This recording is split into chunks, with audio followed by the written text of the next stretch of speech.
Hey everyone, so this video is going to be a counterpart to my previous video on what I found good on my MacBook Pro 14-inch 2021 model after using it for 3 months. So this video in particular would be focusing on the not so great stuff, so the bad or the gripes of using this MacBook, especially upgrading from the mid-2012 non-retina MacBook Pro 13-inch model. So firstly, because I was setting up from such an older Mac, I had a lot of trouble trying to migrate everything over using the migration assistant. Multiple times it just got stuck midway through and just would not copy anything else over. I wish they had let me know up front that there was something incompatible than having to wait hours upon hours just to figure out that I couldn't transfer everything over. So my suggestion for those of you who are also coming from a much older MacBook, also on an older OS, so something that's different than the current operating system of the newer Mac, then I would first suggest to just transfer the applications over versus trying to transfer everything over at once, since applications are probably the most difficult thing to manually transfer over. So if that's successful, then you can probably just manually transfer all your files and data via an external drive afterwards. And then when I finally finished setting up everything how I like it, I noticed that some icons in my menu bar weren't showing properly. They were either being overlapped or getting hidden under the notch. Now this MacBook lineup is the first to introduce the notch, so I can understand that there may be some kinks when it first starts out, but the problem I have with it is I bought this MacBook 10 months after it was released. So I was kind of hoping that these kinds of software bugs would have been ironed out at this point. Another bug I found is that for some reason I can't copy and paste normal text in certain applications. For example, I wasn't able to copy and paste text from OneNote over to Facebook Messenger, and I tried multiple different web browsers.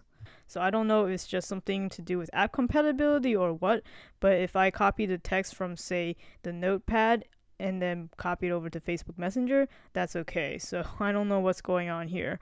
But this next bug is pretty annoying because I encounter it a lot, and that is to use the spacebar to do a quick look or quick preview of almost any kind of file. And I find that sometimes it doesn't work, and many other users have also pointed out this issue.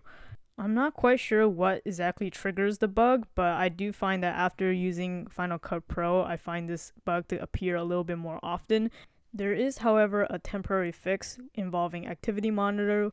Go to the CPU tab and find the process starting with Quick Look, and there should be a parentheses with some other kind of application in it. It could be any application that you opened recently, like Finder, QuickTime, Chrome, anything like that. So you just need to select all of those and then forcibly end the task. Now your quick look via the spacebar should be working properly. This next one I'm hoping is a software issue relating to the Force trackpad. So far I've only been able to reproduce this in PowerPoint specifically, so you can see here I'm trying to drag an image across the canvas here, and the Force trackpad is making a very strange noise, and the haptics feel very strange under my fingers as well. I'm not too sure if this is a compatibility issue with PowerPoint, but I've never been able to reproduce this in any other application. Which brings me to the final point, which is obviously app compatibility, as developers have to now design their apps to work with Macs with silicon chips. But thus far, everything I've mentioned is pretty much just software related, so hopefully they will disappear or improve as time goes on. But these next ones that I found are not as fixable. The first of which is the lack of function keys to control the backlighting of the keyboard. This was something that was present on my previous Mac, and I believe on all the previous Macs as well. Not too sure why they decided to get rid of these keys. I would gladly switch out the mission control or search buttons specifically for those keyboard brightness keys, since mission control is easily accessible using trackpad gestures, and then bringing up search is simple as using command spacebar. Next has to do with the screen. Even though the screen is now super amazing and also the anti-glare coating really does its job, it is also now more delicate. So you want to be really careful when you try to keep it clean. If you follow Apple's website's instructions, you should only be using a slightly dampened microfiber cleaning cloth. I keep on seeing a lot of threads with people using some kind of cleaner that they had previously used on older MacBooks, only to find that it damages the anti-glare coating on these newer Macs. So don't make that mistake. Also, with the much tighter tolerances between the screen and the keyboard, you definitely don't want to be adding anything in between. So for example, webcam covers or keyboard covers. which was quite a bummer to me because I was actually shopping around to find a suitable webcam cover prior to buying this MacBook, as my previous MacBook had a webcam cover with no issues, but there unfortunately are no good webcam covers that will A, be thin enough, and also be able to be compatible with that notch.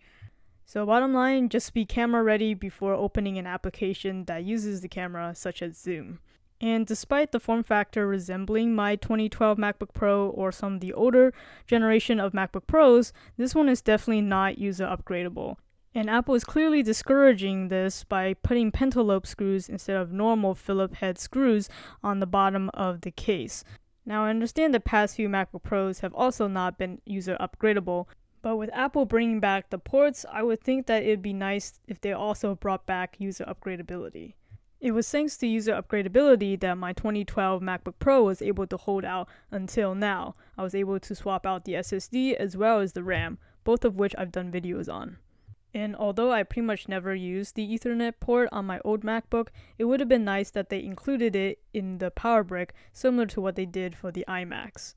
So the things I mentioned so far are items I think everybody can agree that Apple should be improving upon. But these next few items are things that I specifically miss coming from the 2012 MacBook Pro. So first of which is definitely that glowing Apple logo. And even though I'm obviously not looking at it when I'm using the MacBook, it's just something that was so iconic and so definitive of a Mac, it would have been nice if they had brought it back.